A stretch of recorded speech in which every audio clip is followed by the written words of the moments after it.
नेता सांसद राजकुमार चाहर ने केन्यू से बातचीत में कहा कि जंतर मंतर पर प्रदर्शन करने वाले किसानों का स्वागत है। सरकार पहले दिन से ही एक स्थान पर प्रदर्शन की बात कर रही है, पर किसानों के प्रदर्शन को लेकर सरकार पर कोई दबाव नहीं है। राकेश टिकैत अगर अपने पुराने बयानों को देखें तो उन्हें एहसास होगा कि वह पहले क्या कर रहे थे और अब क्या कर रहे हैं। यह सब राजनीतिक स्टंट है।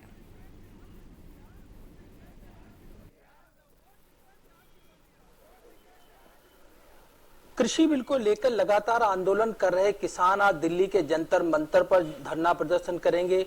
बीजेपी किसान मोर्चा के राष्ट्रीय अध्यक्ष राजकुमार चाहर हमारे साथ हैं। सर, कैसे देखते हैं आप जंतर मंतर पे किसान?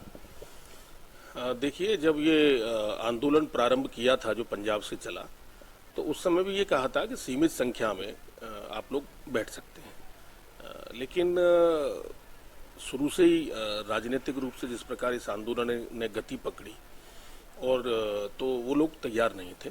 और अभी वो 200 किसान बैठकर, क्योंकि कोविड का समय चल रहा है और कोविड में जान बहुत कीमती है लोगों की, तो प्रशासन ने और सरकार ने अनुमति दी है 200 लोगों के साथ, तो अच्छा है, वो बैठे अपनी बात रखें। लेकिन सर, पिछली बार जब किसान दिल्ली में घुसे थे तो जो हश्र देखा पूरी दुनिया ने देखा, जो किसानों ने किया, ऐसे में उनकी संख्या भी यहाँ पे बढ़ सकती है और लगातार किसान पार्लियामेंट घेराव की बात कह रहे हैं।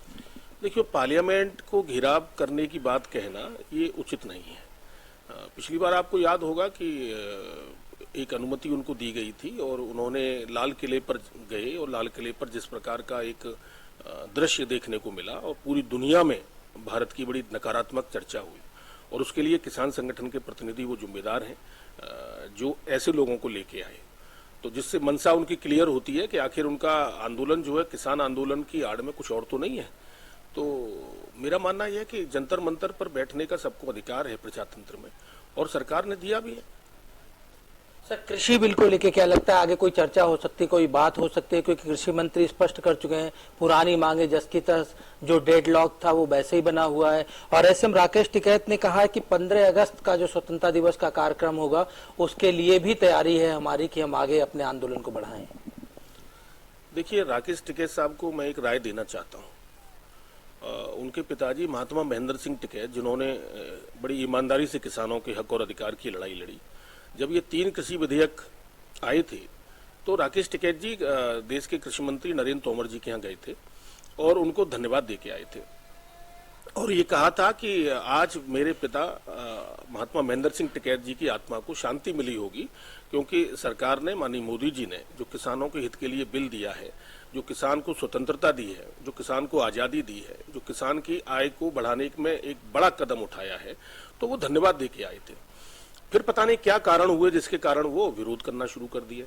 आप विरोध, जो भी बात आप रखना चाहें रखिए, लेकिन आप उनके बयान के अगर आप देखेंगे पहले दिन से लेके आज तक लगभग हर हफ्ते वो अपने बयान को बदलते हैं। कभी कहते हैं हम संसद में सब्जी बेच देंगे, कभी कहते हैं हम संसद का घेराव कर देंगे, कभी कहते हैं, एक मेरी बड़ी आपत्ति है जब उन्होंने कहा कि जब किले पर किसान जा रहे थे तो उनको गोली क्यों नहीं मारी गई। ये राकेश टिकैत जी ने कहा था, आप लोगों में बयान मौजूद है उनका। तो क्या आप चाहते हैं कि अराजकता फैले? तो क्या आप चाहते थे कि किसान गोली से मारा जाए? तो क्या आप इसके समर्थक थे कि किसान मारा जाए? मैं तो धन्यवाद देना चाहता हूं अपने केंद्र की सरकार को, माननीय मोदी जी की सरकार को, विशेष रूप से गृह मंत्री माननीय अमित शाह जी को, कि जिन्होंने इतनी संयमता के साथ, इतनी सरलता के साथ, पूरे मान सम्मान से किसानों को बैठने दिया। आज भी किसान बड़ी संख्या में वहाँ बैठे हैं।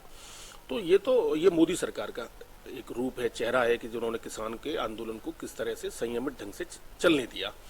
और आपको याद होगा जब दिग्विजय सिंह की सरकार थी मध्य प्रदेश के अंदर, तो 24 किसानों पर गोलियां चलाई गई थी, 24 किसानों की हत्या कर दी गई थी, सैकड़ों किसान घायल हुए थे किसान आंदोलन में।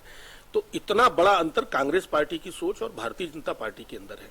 तो मेरा मानना तो यह है कि राकेश भाई अपने दिए हुए बयानों को जरा संयमता बरतिए, आप इस तरह की बातें मत करिए जिससे अराजकता फैले, और आप किसान की चिंता करिए। आपको लगता है कि हमारे कुछ और सुझाव हैं, आपको लगता है कि ऐसा कुछ करने से, ये तो वो भी जानते हैं कि जो कुछ भी रिफॉर्म्स लाए गए हैं, या किसान सम्मान, प्रधानमंत्री किसान सम्मान निधि दी, या केसीसी कार्ड माननीय अटल जी ने दिया था, माननीय मोदी जी ने किसान सम्मान निधि देने का काम किया, तो अनेक प्रकार के ऐतिहासिक काम किसानों के हित में माननीय मोदी जी ने और हमारी भाजपा की पहली सरकारों ने किए हैं, किसी सरकार ने नहीं किए।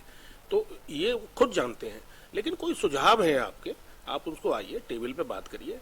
3 कृषि विधेयक किसानों के जीवन में बदलाव लाने के लिए हैं, उनकी आय बढ़ाने के हैं, किसान के जीवन में खुशहाली आए, ये माननीय मोदी जी ने किया है। तो 3 कृषि विधेयकों को वापस लेने का तो कोई सवाल नहीं उठता, क्योंकि पुराने नियम ज्यों के त्यों हैं, जस की तस हैं। ये नई एक वैकल्पिक व्यवस्था माननीय मोदी जी ने की है किसान की आय को बढ़ाने के लिए। तो वैकल्पिक व्यवस्था पे कभी आंदोलन हमने तो देखा नहीं। लेकिन राजकुमार जी 2022 में 5 राज्यों में चुनाव होने वाले हैं, लेकिन खासतौर बात करें आसपास की यूपी, उत्तराखंड और पंजाब में, तो ऐसे में लगता है सरकार पे किसी तरह का दबाव है जिस हिसाब से लगातार आंदोलन चल रहा है। देखिए, सरकार पे कभी कोई दबाव नहीं था, न कोई दबाव आज है। सरकार की मंशा तो बड़ी स्पष्ट है, बड़ी साफ है कि किसान का कैसे भला हो, किसान की आय कैसे बढ़े, किसान के जीवन में खुशहाली कैसे आए, किसान अच्छे माहौल में कैसे और आगे बढ़ सके। लेकिन राजनीतिक दल अपनी राजनीतिक चालें चलते हैं, और चुनाव के समय पर जो कांग्रेस पार्टी, वामपंथी दल, अन्य दल जो है वो पहले दिन से ये भ्रम पैदा करने की जो कोशिश कर रहे हैं, तो उनको अधिकार है, वो तो राजनीति करे बिना मानेंगे नहीं, हमारे कहने से भी नहीं मानेंगे। तो उनको जो करना है वो करें, लेकिन भारतीय जनता पार्टी की सरकार, माननीय मोदी जी की सरकार किसानों के भले के लिए प्रतिबद्ध है, कटिबद्ध है। बात करने के लिए शुक्रिया। तो ये थे राजकुमार चाहर, जो साफ तौर पर कह रहे थे कि किसानों को पहले दिन से ही आमंत्रित किया गया था कि दिल्ली में एक स्थान पे आके प्रदर्शन करें, जंतर मंतर पे किसानों का स्वागत है, लेकिन आंदोलन को लेकर सरकार पर कोई दबाव नहीं है, क्योंकि सरकार जानती है कि वो किसानों के हितों के लिए काम कर रहे हैं। कैमरामैन दीपक शर्मा के साथ अमित दुबे, के न्यूज, दिल्ली।